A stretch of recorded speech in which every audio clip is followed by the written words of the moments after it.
ቅሌታም ትውልድ እያፈራን ነው። ኢትዮጵያዊ ሆነ በኢትዮጵያዊ ገዳማት ላይ በጸያፉ አፍህ የተከፈተልህ ሰው ካለ ይሄን ስማ። እንግዲህ አዳምጥ። ያለ ገዳማቱ ሀገር ብለህ የምትጠራው የሀገር ታሪክ የለህም። እንዴት? ተራ ቁጥር 1 የታሪክ ጓዳና የማንነት ማህደር ናቸው ገዳማቱ።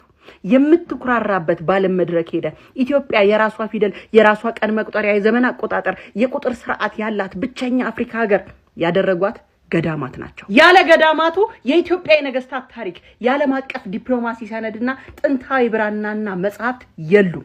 ታሪክ የለህም። ያለ ገዳማቱ ኢትዮጵያ የጥበብና የሳይንስ ስልጣኔ የላት። ቱሪስት እንዳይል በር የከፈትክለት የላሊበላ ፍልፍል አብያተ ቤተክርስቲያናት፣ የደብረ ዳሞ፣ የዋልድባ፣ የጣና ገዳማት፣ የጥንቱ የኢትዮጵያ የኢንጂነሪንግ የስዕልና የህንፃ ጥበብ በጠቅላላ የኢትዮጵያ ጥንታዊ ምህንድስና የኪነ ህንፃ ልቀት ለዓለም ያስመሰከሩልህ እነዚህ ገዳማት ናቸው። አለበለዚያ ታሪክ የለም። ያለ ገዳማቱ በየቦታው ሄደ የምትኩራራበት በባርነት ያልተገዛች ሀገር ኢትዮጵያ የምትላት ታቦት ይዘው በመዝመት የሰራዊቱ ሞራል የገነቡ ህዝቡን በፈርሃ እግዚአብሔር አንድ አድርገው ሀገር ድንበሩን እንዲጠብቅ ለሃይማኖቱ እንዲገዛ አልፎም ቅድመ አያትህን ከኩንታኪንቴ ጅራፍ ያስጣሉ እነሱ ናቸው።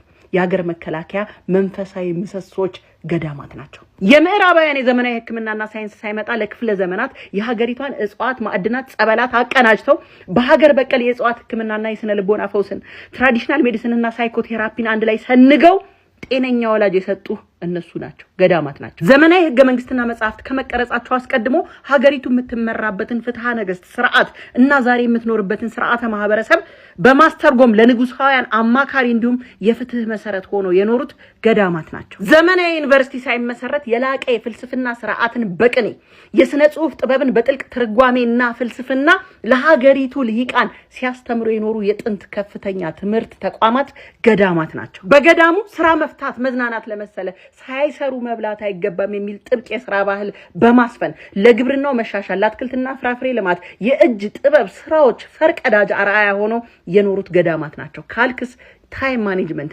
ከዘመናት በፊት ቀርጸው የኖሩት ገዳማት ናቸው። ጸሎት፣ ስራ፣ ጥናት፣ እረፍት ለሁሉም ጊዜ አለ። ከእንስሳት ቆዳ ብራና በመቅደድ ከእጽዋት ከአፈር ቀለማት በመቀመም መጽሐፍት በብዕር የመጻፍ የመቅረጽ ጥበብን ማይክሮግራፊን ያስተማሩ የሀገሪቱ ስነ ጽሁፍ ምንጭ ገዳማት ናቸው። ትምህርት ቤት የሀገር መሪዎች የነገስታት ሞራልና የስነ ምግባር ትምህርት ቤት ገዳማት ናቸው።